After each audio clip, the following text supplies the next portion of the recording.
Andito na tayo sa pickup. Ito mga PVC panel. At may kaibigan tayo dito, lalamove din, pick up.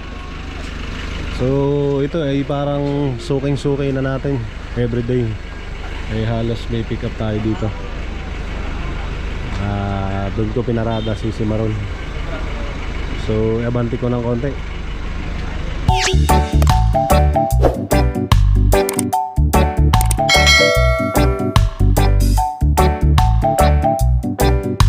At for today's video po ay isi-share ko sa inyo kung paano tayo magbabiyahe sa Lalamove. At napakababa po ngayon ng rate ni Lalamove. Balik na naman sa dating napakababa. Kailangan natin ngayon ng bagong strategy kung paano natin makukuha at may hit yung ating goal sa ating pagbiyahe sa Lalamove, para tayo ay kumita talaga dito. At ito po, gumawa ako ng mga dapat paglagyan ng ating kikitain para ganahan tayo at baga may challenge tayo everyday ng ating pagbiyahe. Ito po. Siyempre, kapartner natin dito ang gawain ng Panginoon. At ito po ay lagi kong ginagawa every biyahe. Hindi ko lang ito nasi-share sa inyo. Pero ngayon, i-share ko. Ito po, sa every biyahe natin at every income natin, may binabawas tayo na 10% para sa ating tithes.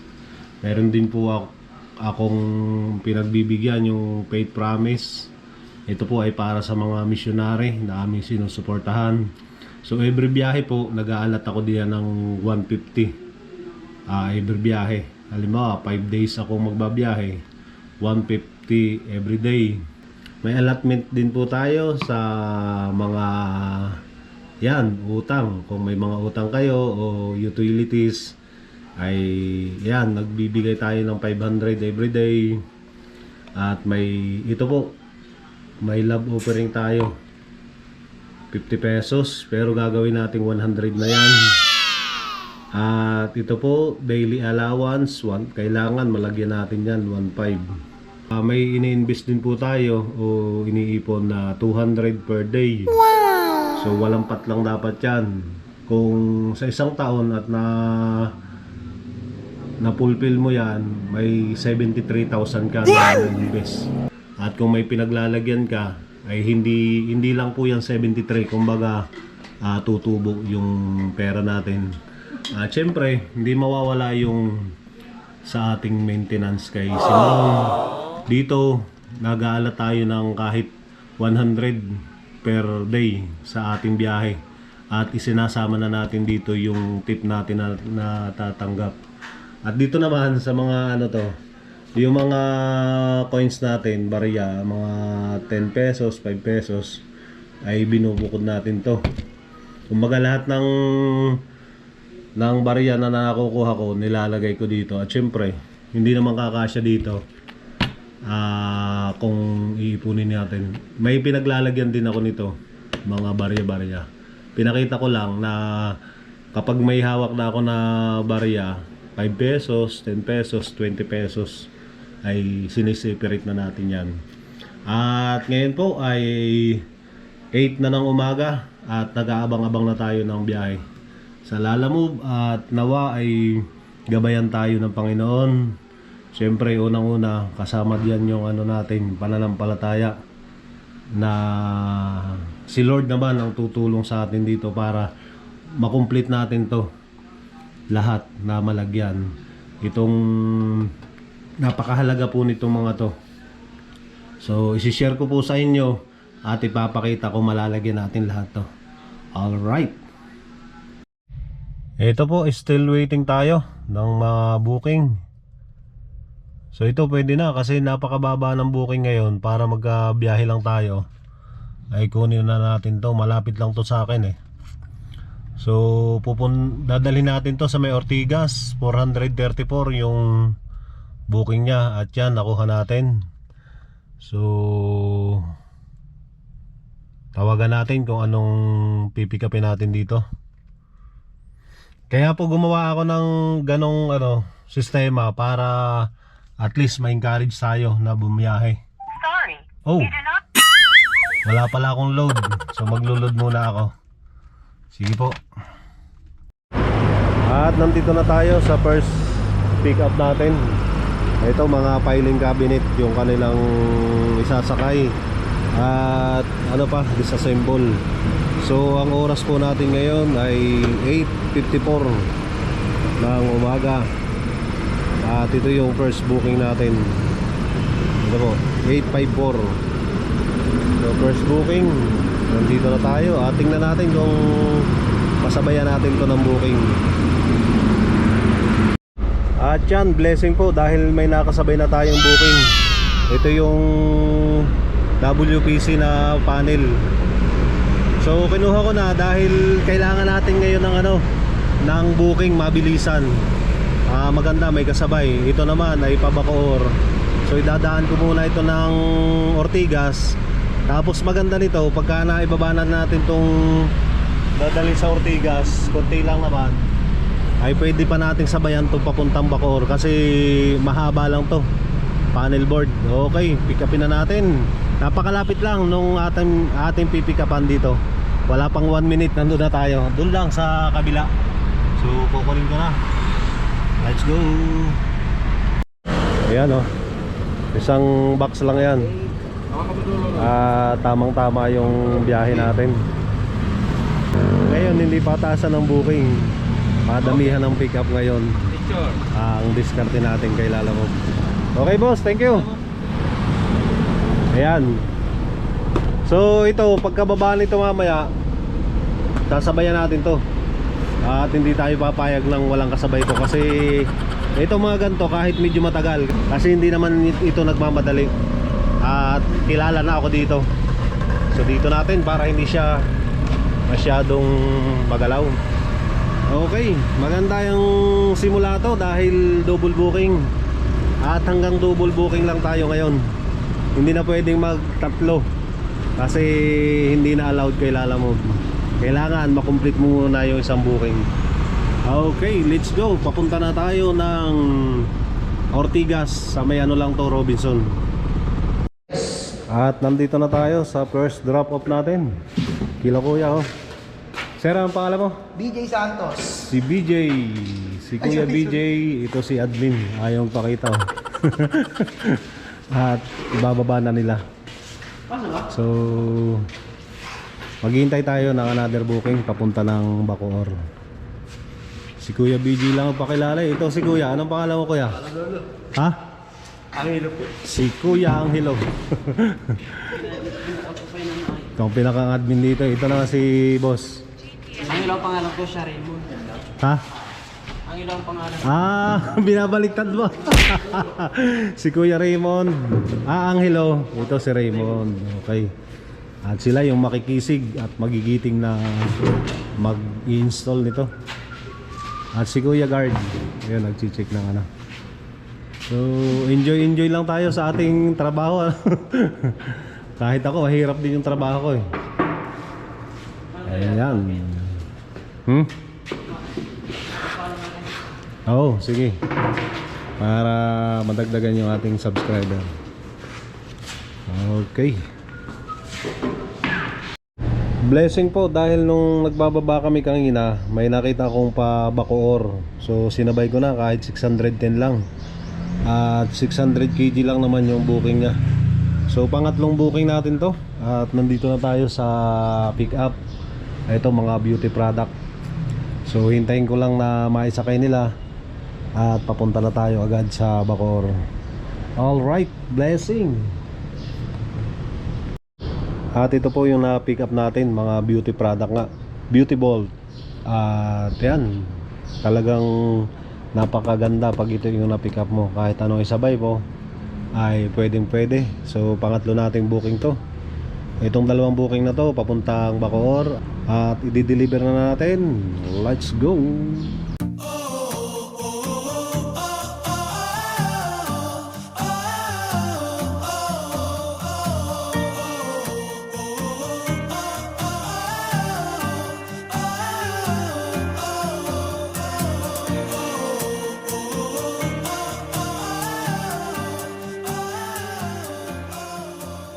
At nandito na po ako sa Bacoor.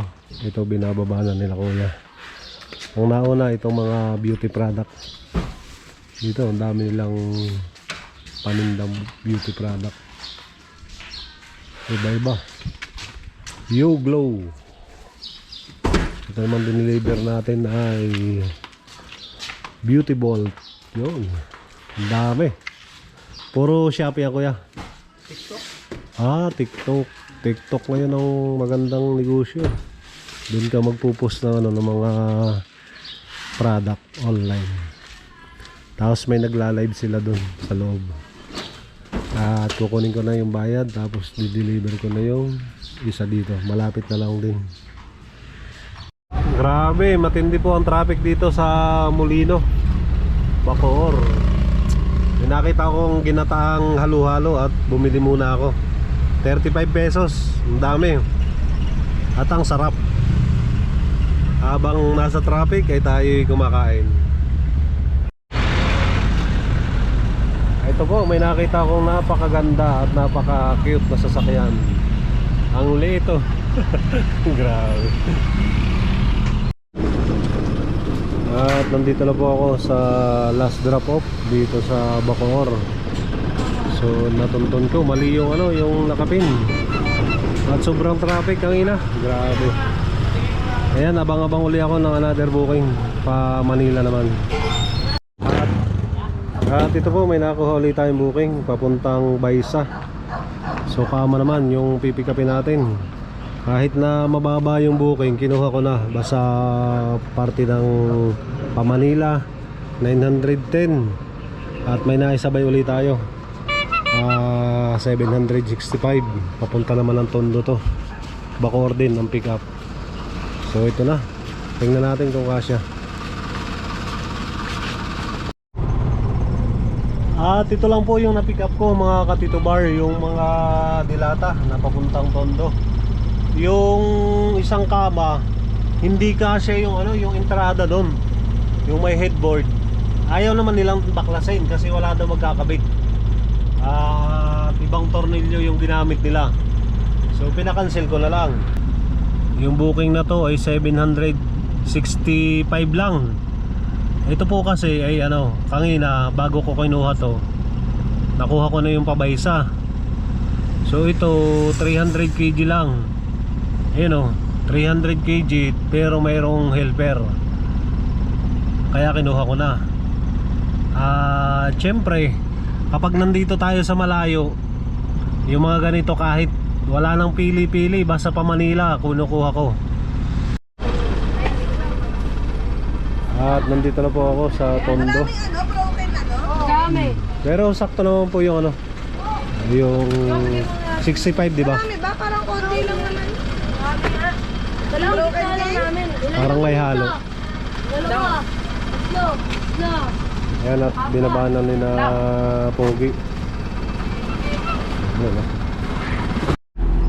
Na-deliver ko na po yung mga power window. At ito, may nakuha na ulit tayong booking papuntang Manila. So pipikapin natin dito sa Malabon. At 11 minutes nandun na tayo sa pick up location. Okay, punta na natin. Let's go. At ito po, naka-pick up tayo ng mga power window. Dadalhin ko ito sa Valenzuela. Tapan Chicken dito po sa ating Google Map. 9 minutes lang yung ating pagdadala nito kasi nga tayo NLEX. So itong payment po nito is 636 lang, ginawa ng 900. Ika-cancel ko sana kanina kasi nga napakasikip nung dadaanan. Sabi, sir, dadagdagan ko na lang, gagawin ko ng 900. So hindi ko na kinancel. At ito, i-deliver na natin agad. At nawa, may makuha tayong booking pauwi ng Manila. Marami pang tumutunog. Okay, deliver na natin. Let's go. At ito po, may na-pick up tayo. Ang sinakay sa atin is motor. So hiningan ko naman ng ID yung yung nag-book. Kasi may naisakay na tayong mga motor, nagkakaroon ng problema. May naghahabol. At ang maganda nito dito sa bintahan ng motor na to, nandun mismo yung may-ari. Hindi ko lang pinasakay kasi nga dalawa sila. Sabi ko mag-grab na lang kayo. At pumayag naman. So okay tong transaksyon na to. Isa dun sa mga nauna natin naisakay na motor, nagkaroon ng problema. Ito okay naman. At di-deliver ko na to sa Santa Ana. So malapit na ito sa pag-uwi ko sa bahay sa Santa Mesa. Deliver na natin, let's go. Ayan po, naibaba ko na yung motor. Okay, nandito na din si boss, yung may-ari. I-complete ko na to. Thank you. Good evening mga katito bar. Ako po ay nakauwi na dito sa bahay. At pagkahatid ko dun sa motor, hindi na ako kumuha pa ng booking. At yan po, i-update ko po kayo sa ating income ngayon. Kumbaga, income reveal tayo ngayon. Ito po, naka-6 tayong booking ngayon. So, kumita tayo ng 3,391. 3,391. At ito po yung naging tip natin. Total of 300 pesos. Yung isa 36. May piso. May piso ako naging tip. Tapos may 35. Tapos yung pinakahuli, yung 264. Yung binigay sa aking tip. So bali 3.5. Nasa 3.5 din yung kinita natin. So ang magiging tides po nun is, so 350. Hiram muna tayo dito. Bali 300 yung ating tip. So 350 yung aking tides ngayon. At maglalagay ako dito ng 150 sa aking paid promise. Ito po, papapalitan natin mamaya to. 150. Titingnan natin kung malalagyan natin lahat to. 150. Tapos ito yung dito sa ating mga, kung may pinagkakautakan ka o mga ibang gastusin, dito ko ilalagay ito. Ito po yung final computation natin. So yung paid promise ko ay 150. Tapos tides is 350, 500. At ito po yung sa allowance dito sa bahay, 1.5. Tapos yung lab offering natin, ginawa na natin 100. At ito yung sa mga other utilities o may mga binabayaran kang utang, ito 500 nalagyan din natin. Ito yung sa ating mga iipunin. Kumbaga may paglalagyan tayo dito na kung saan i-invest natin para mag-grow. At yung nandito yung bali 400 kasi yung tip natin is 300 plus yung sa maintenance nilalagay ko dito is 100 lang. So 400 ang laman nito nasa GCash. At yung ginas natin kanina is 800. So okay na okay. Talagang effective yung ating ginawa sa tulong yan ni Lord. At kaya ako'y nagpapasalamat. Maraming salamat po sa pag-iingat at sa blessing na pinagkaloob po sa akin sa araw na ito. At nawa ay bukas ay ito'y magawa ko ulit. At syempre dahil sa mayamang biyaya yun ni Lord. At nakakamangha po dahil sobrang baba po talaga ng booking ngayon sa Lalamove. Talagang napakalayo nung dineliver ko from Pasig hanggang Bacoor. Sobrang layo, is nasa 600 lang, 650 or basta hindi ko matandaan, basta nandun. Pinakita ko naman yung kanina, 650 lang. 610 610 lang yung isa kong Pasig to Bacoor. 600 kg naman yon. At yung isa 1,000 lang yung galing dito sa Manila. So pag-iisipin po natin, at kung bago tayo sa Lalamove, talagang panghihinaan po tayo. Dahil nga, kung naabutan mo yung biyahe ng December, napakalaki. Tapos biglang baba naman ng mga booking sa Lalamove. Kaya kung wala kang isisit na goal, ay tatamarin ka talaga. Kahit ako, talagang kumbaga matagal na ako sa Lalamove. Alam ko na yung ganitong pagpasok ng January, February, sunod-sunod dyan, ay talagang makakaisip ka ng kumbaga makakaisip ka ng ibang business o ibang gagawin pag nararanasan mo yung mga napakababang fare ni Lalamove. Hindi ko alam kung anong computation ni Lalamove, kung bakit tumataas at bumabalik naman sa sobrang baba. So nawa iyon ay mapansin ni Lalamove, dahil kawawa din po talaga yung lahat ng unang-una yung riders. Kanina sobrang init, tapos bumuhos ang ulan. Kahit tinatanong ko yung ibang riders, talagang nakapakababa din daw. Kaya nga nagtitiis din sila dahil wala namang ibang gagawin. Ganon din kami, mga saban sa mga four wheels, ay syempre magagas kami, may maintenance ang sasakyan. At pagka hindi namin na hit yung aming target o yung aming iniim na goal na kita sa isang araw, ay wala na po kaming maiuwi sa pamilya. Nagpapasalamat pa rin ako sa Lalamove dahil nga wala naman akong ibang gagawin o wala akong ibang in-applyan dito sa sasakyan. So maraming salamat po sa patuloy na inyong panunood. At additional po, itong ating mga may pumapasok sa YouTube natin, malaking bagay po yun sa tulong nyo po, sa patuloy na panunood nyo po. At nawa ay huwag nyo na pong skip yung yung ads, dahil yung ads po yung nagbabayad. Kahit na pabarya-barya yon, pag naipon ay malaki rin bagay at malaking tulong po yun sa atin. So maraming salamat po sa patuloy na inyong panunood sa kay Tito Bar.